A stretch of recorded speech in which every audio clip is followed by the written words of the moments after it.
Ok, tu cho iPhone 16 Pro Max khá gần dạo nó là review. Này 16 Pro Max sẽ cả hiện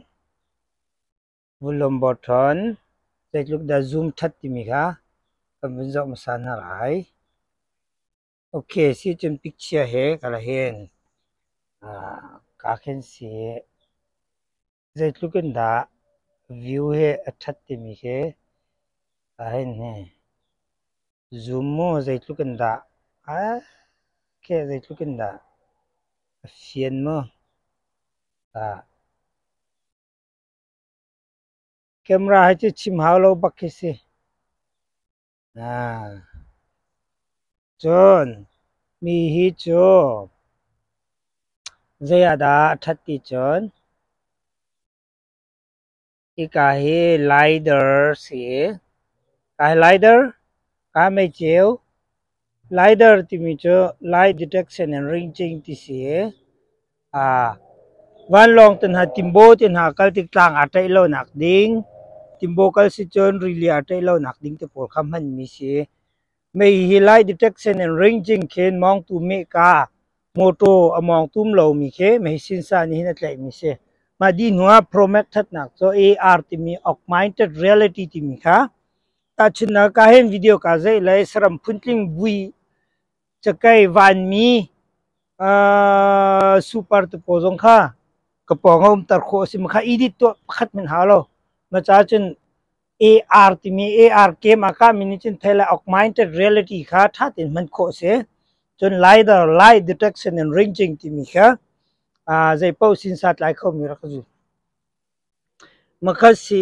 okay e zoom ko bun sui la tu vi khat mo zoom ke zai tu kan da tha ti mi cho khi ka tang ram jong ke fa tiang khan alang di la okay zoom ke 26 by bak si keมันจะคันจะเจออันนี้เฮทัดหนักซะเซมการ์ดเรา all digital เสีย digital เสียก็ขัดเปลี่ยนหลายอันนี้เจอก็เห็น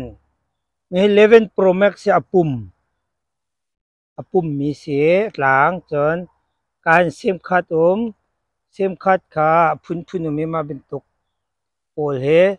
โอ้นี่เซมการ์ดเสียอันนี้16 Pro Max จ้ะเซมคัดรวนหนักจงเราลงว่าเซมคัดเรากายวอลลุ่มอัพดองกายโอพีหนักกายพาวเวอร์กายซูมโอเคจนชัดแค่นี้แค่อะไรแค่about mium speaker จะ special phone กายชัดแค่เบาเรามาค่าดันหนัก 12 Pro Max ตัวจงอากีขึ้นจังอันนี้จะปุ่มมาดีหัวนี้เฮเซมคัดดีมีเสีย16 Pro Max ก็จะเซมคัดตีเรามาค่าเซมคัดแค่ activate ตัวหาเวดิจิตอลล็อกเอสิจากขันการเซมคัดขาอันนี้จะเซมคัดก็ติดขึ้นช่วยโรนเสียซึ่งเมื่อสละนี้จะ16 Pro Max จะเซมคัดจงตีเราcamera ตัวจึงให้จงให้ lidar จงงาเวก็ augmented reality จงงาเวก็น่าเอง16 Pro Max ค่ะถ้าเดี๋ยวไปที่จงข้างเดี๋ยวดังปอลเขาจะทำปีนั่นมาขับไปปีมีโมอิตาชุนนะก็ augmented reality ก็มันจึงการคุมหลายอีเป็นตุกจงข้าอาซาปีเตอินedit ประคับเป็นตัวเราเองสรัมฮะอาศัยมีเป็นตุกขันมาจากจน iPhone Pro Max ตัวนั้นทัดนักจน USA จน Pro Max อังไงมีเวียลเตะ power คันนิ่งเต็นมันโคกรำชุงสิจินมันโคเรามีตามปิลาร่วงจอรำจงนี่ไง US จนมาเป็นตุก Pro Max มันจน augmented reality ตามจริงเต็นมันโคไล lidar light detection and ranging มาปิ้งก็จะทิวตามพิมพ์หน้าเอ็นสาเต็นหาใจลูกทัดแล้วเต็นหาก็จะตามพิมพ์หน้าเอ็นอเบปีมีจ้อiPhone มีอังไงมีท่าจัง power ตุกูเวียลเตะค่ะ USA จินมันโคดีหลายอะไรเอ็น iPhone ฮีอารมณ์นี่ไง USA มันโคมีวิลเตค่ะกอรัมจนมังคลาแล้วมาวิลเตสละเฟียงมินลามี16 Pro Max เสียตัวเคไลน์เค H2O H2O สีเซมกัดค่ะเราหนาขัน activate ค่ะก็ตัวตัวเค H2O กับมันแบตที่จงหอยเล่นข้างเดียว special สิมาวิลเต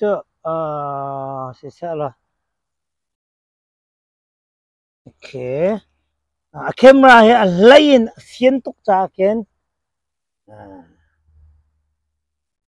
คิดจะไลค์แค่ออนวิดีโอเสียละแค่วิดีโอนี่มั้ง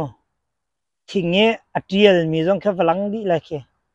camera จะตีออกแค่ทัดที่เรา camera ซึ่งแค่อีจ็อกเล่งไอ้หาที่เราคิดลูก zoom คิดชั่วโมงazulบักมีแค่เสียโอเค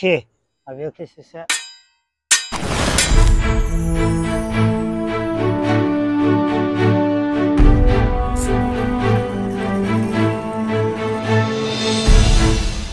โอเค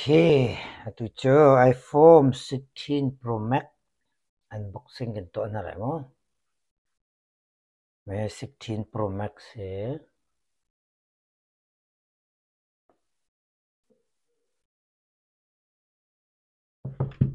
ไม่เจอเคสอบอมมั้ง16 Pro Max เคเจนสิ iPhone 16 Pro Max unboxing กันตัวนั่นแหละมั้ง iPhone 16 Pro Max unboxing กันตัวนั่นแหละมั้งไม่16 Pro Max เสีย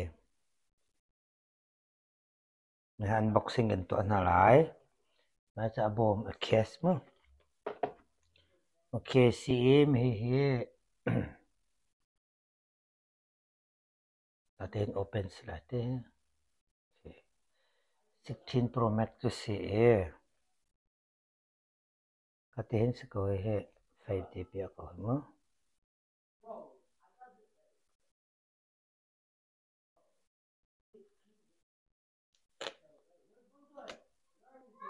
การประกาศจนกระทั่ง5 dB ก่อน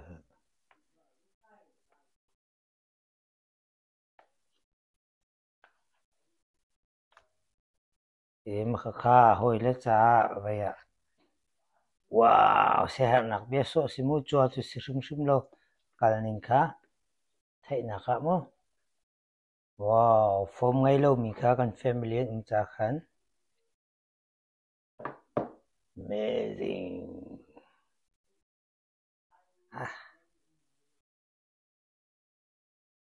นี่อะไรในไอโฟนฮีไม่ฮีเจียวเป็นนี่เฮมLiDAR มีฮี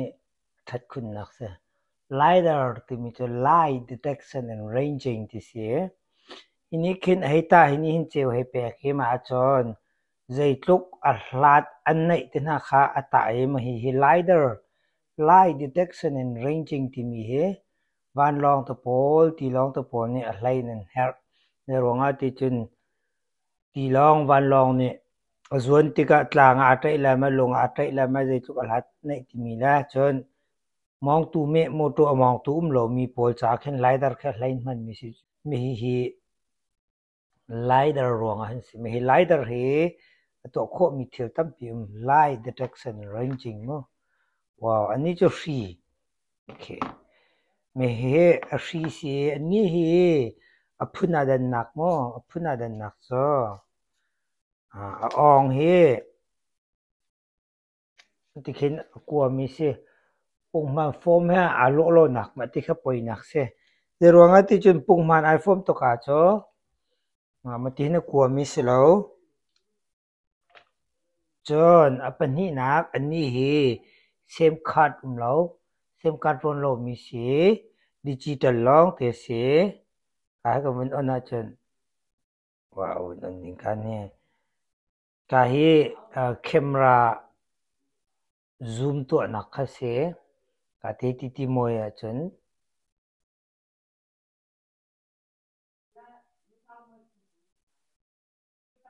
ไอ้บลอม form dang kha cha on up form dang kun pian ha la ma to ka khe je ron na ka soi ti chin ya ma te khe se okay me ki te khe form dang to ka kan min dor in ha la ma I form dang chu mi hi 11 Pro Max si 12 Pro Max ต้องขาคัดก็เอาตัวกาเคอันนี้เจอ iPhone อดังโปลเขาจะตัวกาเคกลัวสะอันนี้ก็จะชง about team เนี่ยขับประคัดไม่จะอาเตลชีเราให้จะดังติดจอเขาชัดเด็บเตอร์จะชีลองหาเตลโอเคก็เห็นอันนี้จะจับเครื่องเสียงให้หนูแล้วมาลองให้สกอร์จับเครื่องออกคุณแล้ว activate ตรงขา activate ตัวนี้เขาจะกินแต่ซีเจจอนมาในโฟมมาเห็นเซมคัดเราจ้ามากาชุงอีนี่เซมคัดที่มันนดูติกามีเซมคัดที่ช่วยการเห็นร้อนอ่างเราจ้าคันมาในเซมคัดคอมพานีเขาชดนาไลในชดนาไลอีมาการเห็นร้อนดิ่งอ่ะในชดนาไลอีการเห็น number มาการ number เฮในเปกนาไลดิจิทัลin activate การชุงเห็นตัวอะไรทุกจ้าจนมีเซมคัดเราที่พอเลยจะเซมคัดเขาไม่เซมคัดวิ่งเปียตันอะไรมั้งเซมคัดกันโซนอะไรเซมคัดโชก็เห็น iPhone อันนี้ปอจนการเห็นเซมคัดรุ่นหนาจากขันมันตกที่อาจจะชี้ไหลอาจจะเห็นโซ่ไหลอาจจะเห็นออกเต็มออกไหลกำมะออกตีเข้ามีกาขันตีเห็นโซ่ไหลแล้วเป็นโซ่จนจะเห็นมังไหลมาคัดตีแค่เซมคัดสิเขาคัดตีเห็นเซมคัดตีขาคัดตีเห็นร้อนไหลมีเซมคัดที่จงไหลตีเห็นร้อนสิเขามีเซมคัดที่มาเซมคัดที่ฟาบิกใส่ตีเห็นเขียบอย่างไรเนี่ยจะถูกเอามาตีนactivate ตัวมีนดูมีเซมคัดปกค่ะเอาไปตกตีเสร็จแล้วก็เห็นเป็นเหตุแล้วมันก็ค่ะ11 Pro Max 12 Pro Max 12 Pro 11 Pro เซมคัดปกค่ะเสร็จโอเคก็เห็นnotification volume up down การ power on off ก็เห็น zoom โอเคscreen กันโจทย์ที่แล้ว screen protect ว้าว screen จะได้ไม่กันโจทย์แล้วโอเค power on เลยมั้งโอเค power ให้กันเลยเห็นนั่นก็เห็นเลยมั้งเรียกกันเห็น power ก็ออนไลน์ว้าว16 Pro Max ฮัลโหลอันนี้ค่ะได้แล้วเกณฑ์เซตอัพตัวจะรอที่จนกันจอกเร็วขันก็โฟมินสแกนกันตัวเกมอะไอของอาคารได้แล้ว activate ตัวโดดเสียวิดัง iPhone กันจอกเขาจะเอาเราคอมมินก็ให้กับเซฟตัวเลยมั้งตัวเซฟไหลโอเคยะที่คุณมีอะไรโอเคถึงตัวเซฟแล้วโอเค English is United States yes United States dahil dyan sa ipawis ko sa continue mo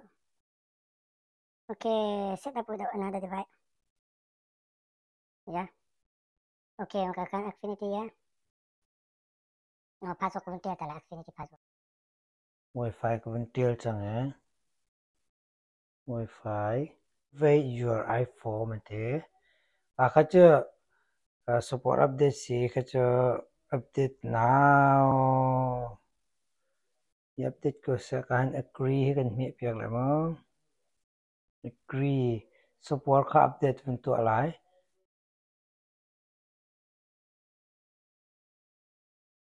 มาถึงนุ่งทันได้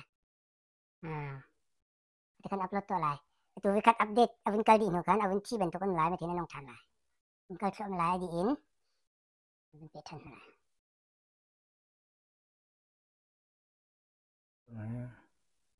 โอเคแต่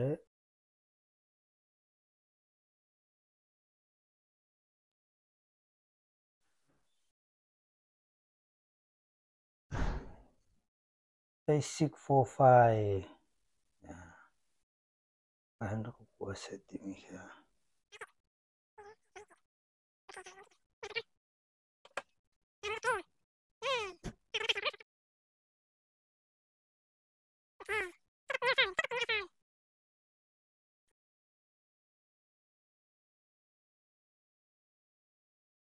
Cover di chừng. Okay. Continue.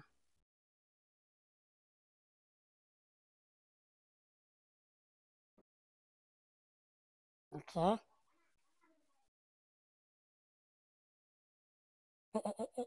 Too far. Transfer number. Transfer number. Transfer same. Kalian transfer same ka conduct ni mo.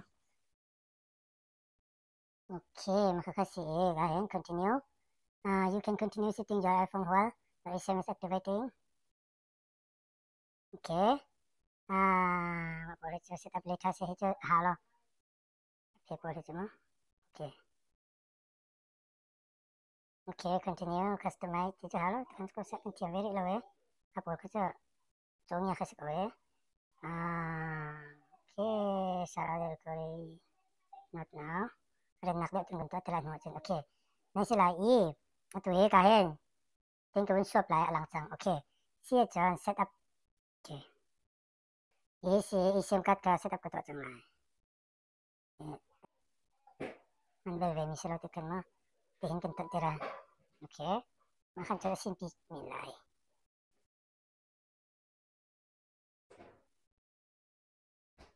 Okay, kon nak leo tu kau kan kan. Kon nak kan. Kon try ชมนี่แล้วก็สิเท่าสิจะอาคันเสียงตกไปลอง Okay. Makakasi kebun try masari lai. Dangka kebun call tarik masana lai mo. Okay. Kamera hai kebun check masalai.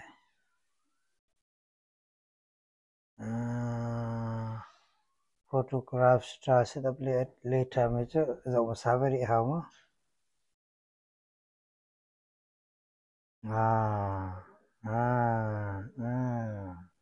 Patihin mo he.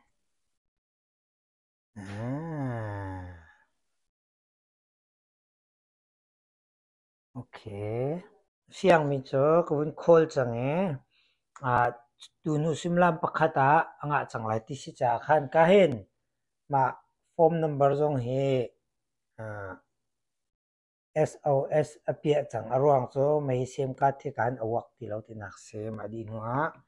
i jong he SOS awin sri arwang cho